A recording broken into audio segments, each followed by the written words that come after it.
Почитувани представници на медиумите, почитувани граѓани на Република Македонија. Премиерот и министер во заминување, Заев и Спасовски, не можат да ја гарантираат безбедноста на граѓаните и нивниот имот. Не поминува недела, а да нема запалено возило на улиците во Скопје. Скопје стана како Бејрут. Автомобили се палат, а МВР воопшто не реагира.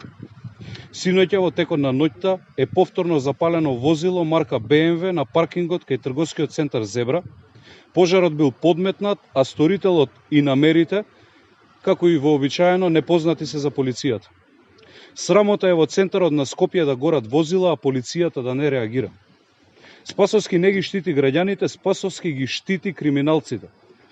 Дали е точно дека за ова палење на автомобили се работи за пресметка помеѓу криминални структури на власта и бизнис партнери на Заеви?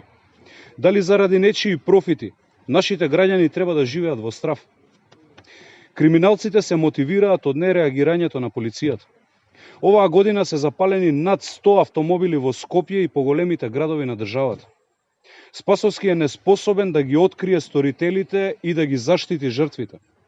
Невозможно е некој цела година да пали возила на бизнисмени, политичари и граѓани, а Спасовски да не знае ништо. Ако навистина не знае, тогаш е неспособен. А ако знае, тогаш очигледно го штити криминалот и криминалците. Едното и другото се причина да си замине и да одговара за неговата неработа. Почитувани, на криминалните пресметки мора да им се стави крај. Граѓаните повеќе не се чувствуваат безбедни во нашата земја. По 12 април ќе следува одговорност за криминалците и конечно ќе има безбедност за граѓаните во Република Македонија. Ви благодарам.